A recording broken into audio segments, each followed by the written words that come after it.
Yeah, I know these are lazy videos. I know. The last 3 weeks have just been lazy videos. I get it. I understand. But you see, haircut, dyed my hair. You can't really see the greys. Oh, dyed my eyebrows too. Oh, this guy looks. This guy could pass for 28. I think I just shaved almost 15 years off my age. Damn. Little bit of an update. So taking off in literally 2 days. Literally taking off in 2 days, and going away for an entire month. Pipelined 20 numbers within such a short period of time. So the hack that I used before did work. It worked quite well. I've got 3 or 4 girls lined up for literally arrival when I first arrive. The reason why you do that is, you know, some girls flake, some girls are busy, some girls are late, something happens. So what you do is you make sure that you hedge your bets. I need a girl to show me around when I first arrive. There's a lot of information I need to gather. Also, my student, luckily, he had a bit of an issue with his visa and his pass, and he got it. So he's catching the same flight as I am, and we'll arrive together, which is pretty cool.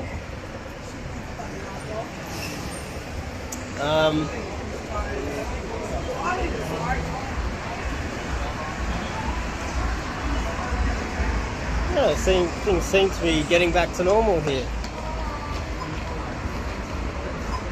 which is pretty cool. So where was I? I got distracted. It's loud here. It's really loud.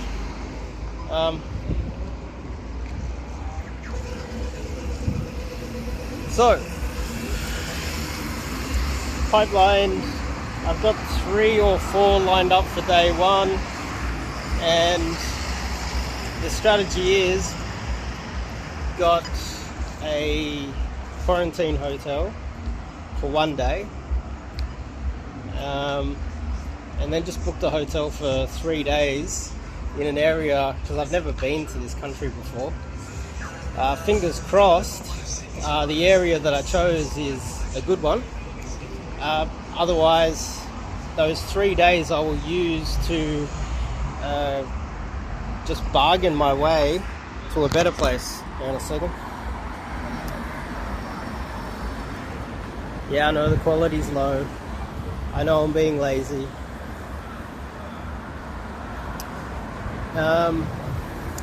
And the good thing is, while I'm away, I might be able to film some infields. I get a little camera that I can use and maybe get some infields while I'm over there. I haven't decided whether I'll put it on this channel or whether I'll start a totally different channel to put those infields on. I'll be very careful regardless. I think it's a good idea to be careful regardless.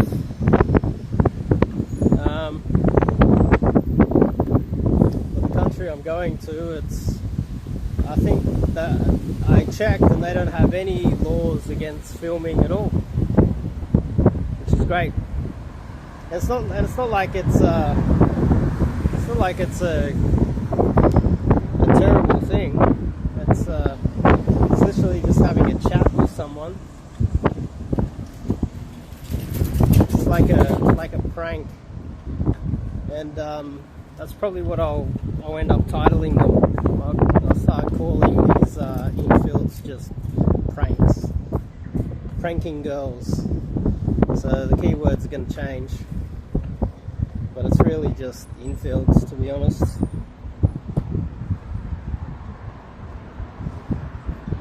I had something interesting happen recently. Oh, I won't talk about that.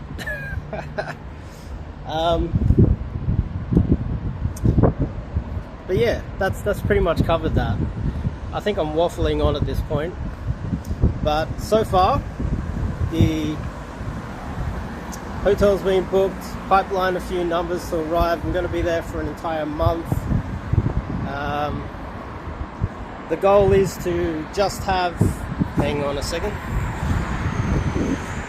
might go down this street, might be easier to talk down here. And the goal is to just have a few girls that can, you know, so you can hit the ground running when you arrive. You know, like in your own country, you've got all the time in the world to build up a bunch of regulars and get yourself comfortable. But when you travel, it's a good idea to pipeline a few before you arrive.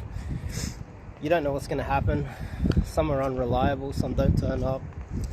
Some turn up and don't like you or don't want to hang out with you, so make sure that you hedge your bets. Make sure you've got a few options lined up. And then you can gather information on the place, because where I'm going, I don't know anything about it. I've been to one third world country for 2 weeks, but I had a friend there already. He had already organized the hotel and everything, so this is going to be totally different. It'll be problem solving, and me and my student are going to hit there. I won't be coaching while I'm there. He's already done an immersion with me. I expect him to wing me now, and we'll see how he goes, because that's really the test, isn't it? You do some coaching, then it's like, okay, get laid, motherfucker. You've done your coaching. Show us what you can do. Have you listened? Wing me. That's ultimately the goal of getting coached, isn't it? So you can go out and do it yourself. And yeah, I did mention in the other video recently, which I thought was hilarious. There's one guy who reached out to me, and you just know the guy's not getting laid. He did some coaching in Britain somewhere from one of those LDM coaches, and all they did was showed a few infields of the guy approaching, and then they gave him lots of positive feedback. It's like, well, you know, he's still got to succeed out there. He needs to win. That's the point of it. It's not getting some solid approaches in. It's about getting a girlfriend, getting laid, you know, succeeding, winning. That's the point, right? But anyway, my former student and I will arrive. We've pipelined some numbers. Hopefully he's got a few numbers as well, and then we'll get them to bring friends, and we'll share, and we'll try to multiply how many leads we've got as soon as we arrive, just so we can hit the ground running, and just to keep us going for, say, the first couple days, because ultimately the goal is to game the entire time. That's ultimately the goal. I think that guy's passed out or something. Or he's crying. One or the other. He's either too drunk, or he broke up with his girlfriend. She's like, "Are you okay?"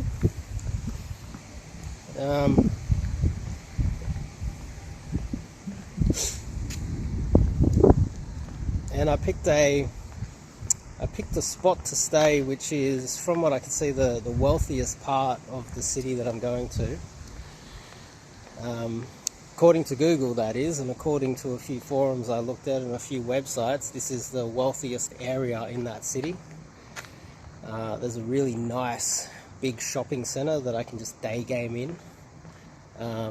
That's probably where we would spend most lunchtimes, day gaming in the shopping centre, and trying to check out the wealthiest suburbs, because Usually, not always, but usually the wealthiest suburbs have the most beautiful girls. And hang on a second, changing hands. And so then what we'll do is we'll try to meet the highest quality girls we possibly can, because the thing is, if I'm 40 in Australia, Sydney, Australia that is, my mate value is relatively low, and also lockdown has killed me. I've put on a bit of weight around the stomach. That was almost unavoidable. If you have a look at my calves are cut, they're shredded. I've done so much walking, it just didn't really translate into the gut. So my mate value is relatively low in Australia, let's just be realistic. And the nightclubs are increasingly more difficult for me. That has nothing to do with game. That's more mate value. Nightclubs are a bit of you know, you don't really need a lot of game, you just need to be very aggressive in the nightclubs. It's not really a solid game strategy, night game. But as a 40-year-old guy who's, what, 5'8", 5'9", the nightclubs become accessible in a third world Asian country. You could say I become 25, even though I'm a little bit pudgy and disabled, I become average. And even though I'm 5'9", I become 6'1". Effectively, if you were to translate that. If I was to just become that in Sydney, Australia, that just gives me a few more options. Thank you, sir. He stopped. I think he thinks I'm drunk. Drinking coffee, dude. Chill. So that's effectively what it would be like. I would possibly become that guy. He looks about 6'5", couldn't be 28. I would effectively transform into him overnight when I arrive in this country, which means that I'll have access to the nightclubs, which is something that I can't wait to do. Hit the nightclubs again, go nuts in the nightclubs, and day game in the malls, hang around in the wealthiest areas and try to hit on wealthy, good-looking girls. There's a motor show, so that's something that I'd like to do too, is hit the motor show and approach models that are trying to sell, say, Ferraris and Harley Davidsons and boats and things like that. That's another thing that I'm going to, hopefully while I'm there, there'll be some motor shows on so I can hit on the models. You know, they're the pinnacle, right?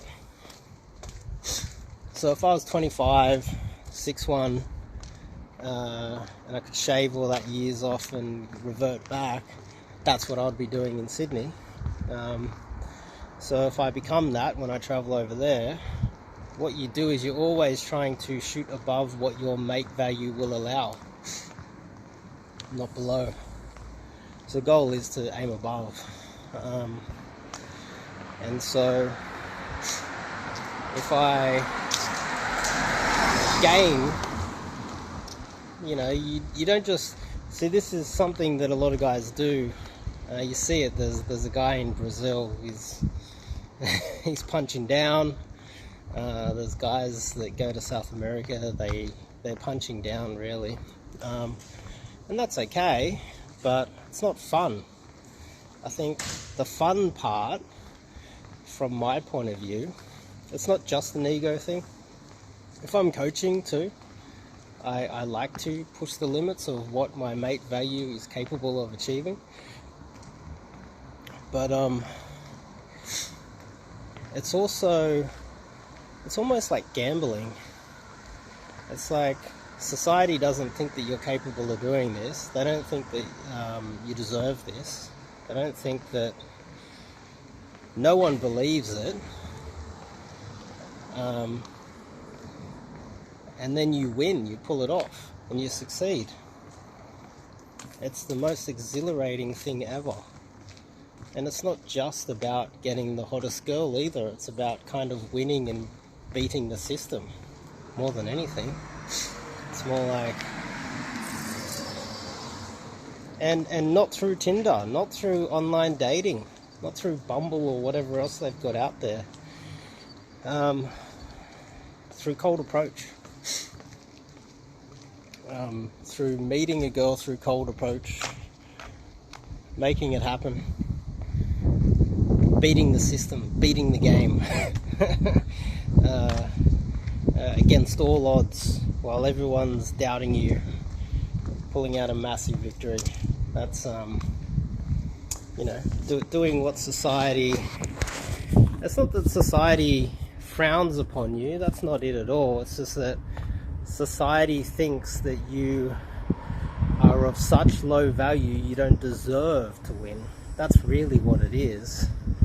I think once you do win, society doesn't really give you the pat on the back. You got to give yourself that pat on the back. And no one really cares if you succeed. If anything, people hate you for it, or they're jealous, or there's something going on there. I've never really understood it, but that's why pickup gets such a bad rap, because people just hate to see men of lower values succeeding. And only the top 20% are allowed to succeed. Only the billionaires, only the really good-looking, tall, handsome models are allowed to succeed. And it's funny that even men think the same thing, which is, I don't know what it means. I don't know why. Maybe it's a reflection of their own insecurities and their own inability to succeed. If you can do it and they can't, then it's like, it's possible and they just don't understand why. So,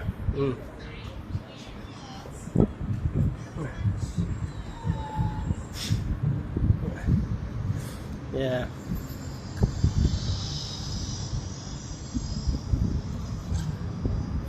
And universities too. That's another thing. There's a university nearby.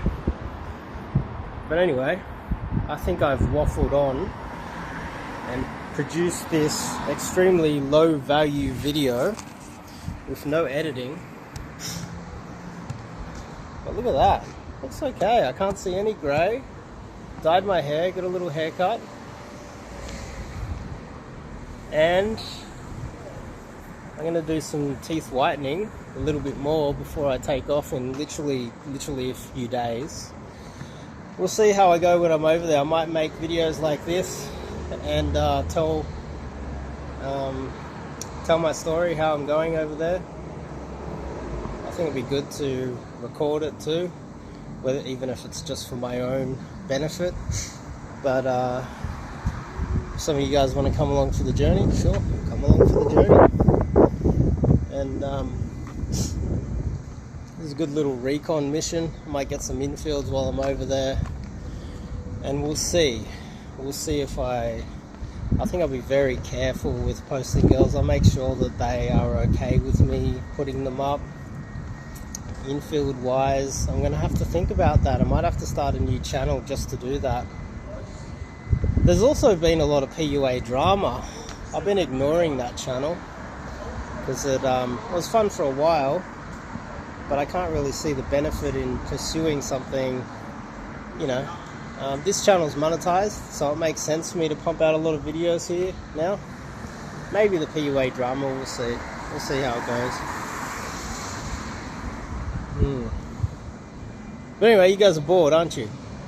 If you've watched all the way through this, I don't know how you did it. I'm bored doing it. But it's a little bit of an update.